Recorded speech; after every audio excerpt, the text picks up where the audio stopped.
Eu vou dar uma brevíssima introdução à lógica aqui, mas só a lógica necessária para entender as proposições do cálculo, as demonstrações das proposições. Aí tem a demonstração direta, a demonstração pela contrapositiva, a demonstração por absurdo. Tudo isso nós veremos aqui.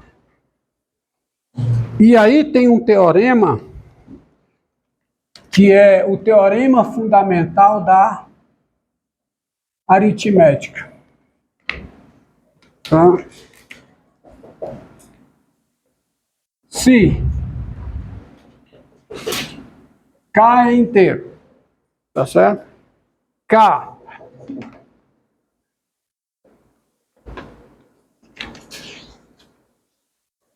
eu passei a lista para vocês. E todos já assinaram? Tá onde? Tá, porque então essa lista é a lista do outro.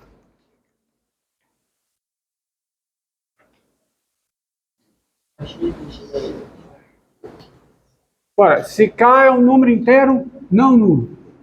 Eu estou botando que é não nulo. Asterisco é não nulo, tá? É o número, é o conjunto excluindo zero. Se K é diferente de 1 e K é diferente de menos 1, então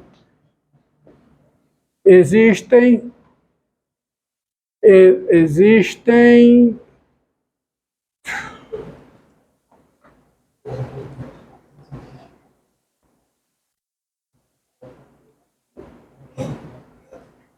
esse, só falando, quem daqui é aluno olímpico, que participou de Olimpíada de Matemática, tá? Estudou o Teorema dos Números, já viu esse resultado. Esse resultado você demonstra muita coisa em Teoria dos Números.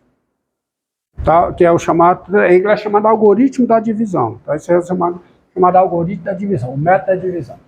Esse outro também demonstra, você consegue demonstrar muita coisa com ele. Se K é inteiro não nulo, K é diferente de 1 e K é diferente de menos 1, então existem únicos primos, únicos números primos, né? Únicos primos. P1, P2, Pn,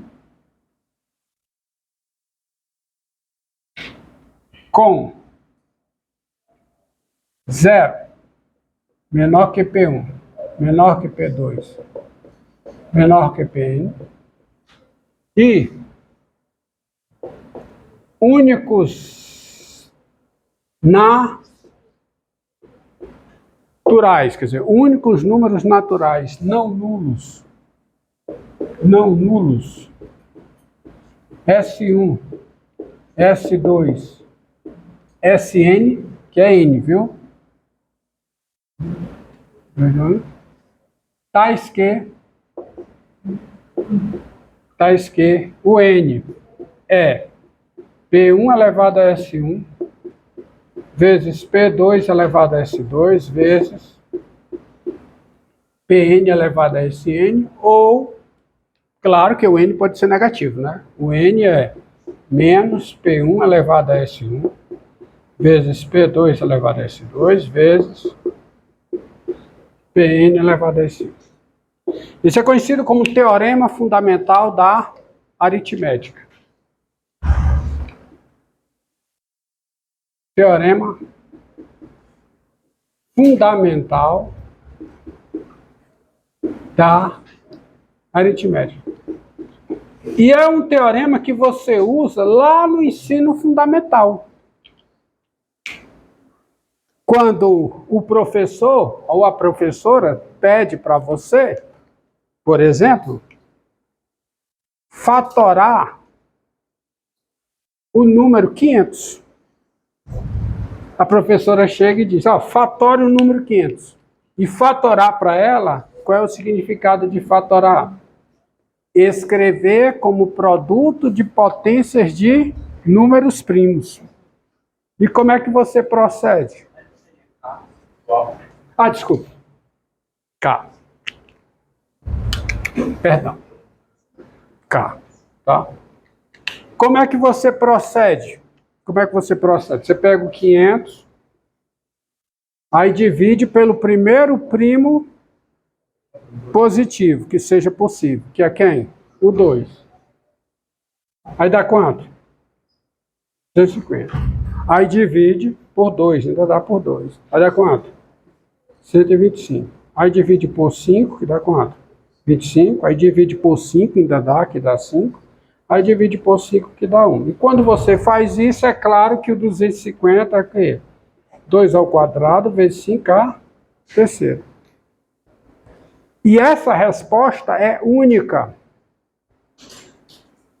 Essa resposta é única. Significa com isso o seguinte: se a professora passa o mesmo número para ser fatorado por 2 alunos, e os dois apresentam respostas distintas, ou um está errado, ou os dois estão errados. Não podem os dois estarem certos, porque a fatoração ela é única. Tá? Só há uma forma de fatorar um número inteiro como produto de potências de primos. Esse é o teorema fundamental da aritmética. Diga.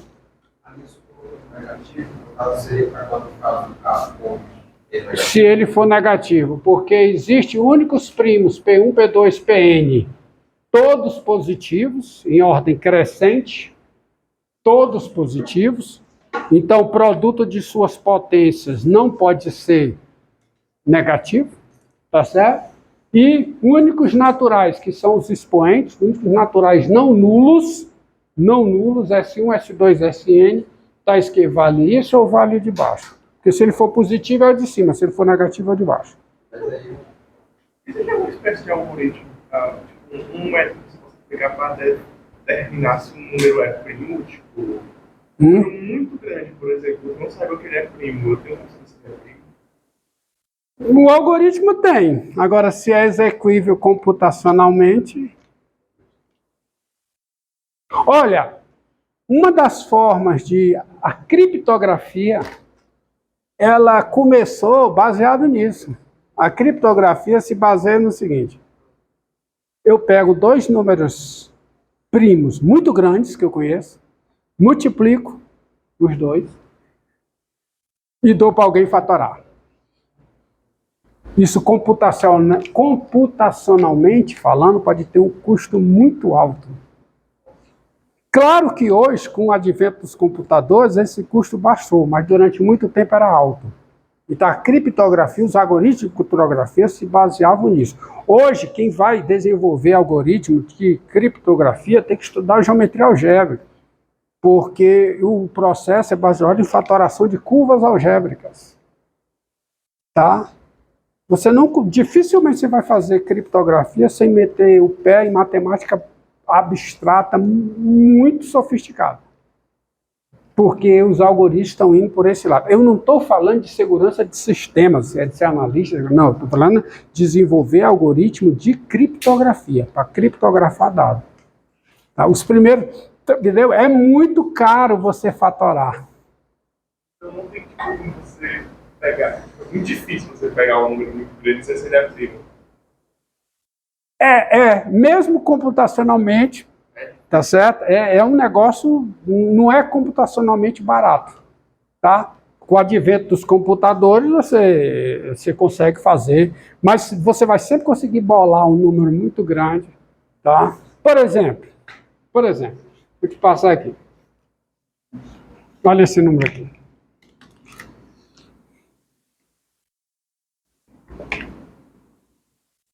Esse número é grande, né? Não é grande? Né? Agora eu vou elevar a 23, elevado a 23. É grande, né? Que são, porra, né? É grande, né? Aí eu sei que esse não é primo. Claro que não é, né? Não é porque potências, né? Eu vou somar um. Aí te peço, diz se ele é primo ou não. Ou soma qualquer coisa. Aí o negócio já complica. Pois é. Entendeu? Tá? Um exemplo aí. Deixa eu só... Bom, vamos continuar. Então você tem essa proposição. Vou voltar a ela para mostrar, a partir dos conjuntos racionais, a necessidade da construção dos reais e mostrar que o conjunto dos números racionais não fecha a reta. Que reta? A chamada reta numérica. O que é a reta numérica? A reta numérica é o seguinte: você tem uma reta qualquer, e uma reta qualquer ela não é a reta numérica. Você tem uma reta qualquer. E você quer associar os números, começa com os números naturais a pontos dessa reta. Então, como é que você faz isso? Você tem que fazer duas coisas. Primeiro, escolher um número, um ponto para estar associado ao zero. Você pega um ponto aqui, e esse ponto vai estar associado ao número zero. Só isso não te permite descarregar os outros números naturais. Você, além disso, você precisa ter um ponto associado a quem? A quem? A quem? Toda contagem pressupõe o quê? Toda contagem pressupõe a existência de quê? Unidade. Você, para ter uma reta numérica, você precisa ter um ponto associado ao zero e um ponto associado a quem? Ao 1. Feito isso, você tem a dita reta numérica. Porque se você tem um ponto associado ao zero e um ponto associado ao 1, primeiro, você já deu sentido para a reta. O sentido dos positivos é para a esquerda aqui ou para a direita? Para a direita. Então aqui você começa. Aí você já tem a reta numérica. Porque se você tem isso, você tem um sentido. Você tem um ponto associado a quem? Ao 2. Você tem um ponto associado ao 3. Você tem um ponto associado ao 4 e assim por diante. Mais que isso, você tem um ponto associado ao -1, que fica para o outro lado. Você tem um ponto associado ao -2 e assim por diante. Então você, feito a escolha do ponto para associar ao zero e do ponto para associar a 1, você descarrega na reta todos os números naturais e todos os números inteiros. E também os racionais. Por quê? Bem, quem são os racionais? Os racionais, além de servirem para resolver esta equação, por exemplo, dar resposta, dar o conjunto de solução desta equação, ele serve para contar pedaços da unidade.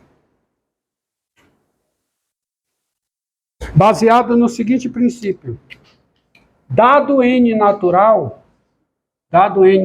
espero que vocês entendam aqui que eu vou escrever, dado n natural não nulo, 1 sobre n, esse símbolo aqui, 1 sobre n, denota cada uma das n partes da unidade, cada uma das n partes da unidade, quando a dividimos, quer dizer, dividimos a unidade em n partes iguais. E ao fazer isso, você muda a escala de contagem.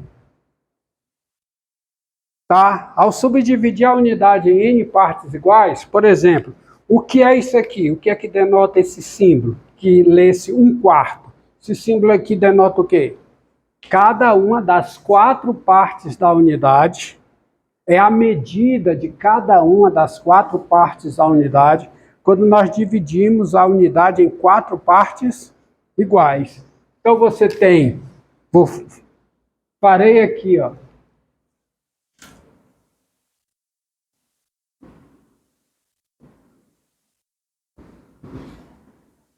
Isso tudo é para chegar nos números reais, tá? E nos números reais eu usarei sobremaneira esse esse teorema aqui, que é o teorema fundamental da aritmética. Tem tudo a ver com a construção que eu farei, uma pseudo-construção que eu farei aqui dos números reais. Então, você tem a reta numérica, escolheu um ponto para ser o 0, escolheu um ponto para estar associado a 1, aí dividiu em 4 partes iguais. Esse aqui é 1/4. Aí continua a contagem de novo, só que eu estou contando pedaços agora. Então eu mudei a escala da contagem. Se esse é 1/4, quem é esse aqui? Ah, morreu, né? 2/4, 3/4. Quem é o 1? 4/4. E aí fica tudo natural. Todo número natural também é um racional, que é uma fração, que eu vou definir agora. Porque é o 2, ó. Você tem o 2, aí mesma coisa. 4 partes iguais, 4/4, 5/4, 6/4, tá certo? 7/4, 8/4. E mais do que isso, ó. Quanto é esse pedaço daqui para cá? Quanto é? 1/2. Quanto é esse pedaço daqui para cá? 2/2, que é 1 inteiro. Então 1/2 é a mesma coisa que 2/4. Duas representações, duas frações com representações distintas, mas que indicam a mesma porção da unidade. Tá? Aqui é o quê? 3/2. Aqui é o quê? 4/2, e assim por diante. E se tem 1/4, tem o quê? Você tem o -1. Então você tem, ó, contar isso para cá. Você tem o -1/4, -2/4, -3/4. Então você tem as frações. As frações, elas aparecem para contar partes da unidade. Ah, e isso aqui é importantíssimo, ó. Você tem, quando você pega uma fração, por exemplo, digamos que isso aqui represente a unidade do que eu estou contando. Um bolo. Então você chega aqui, ó.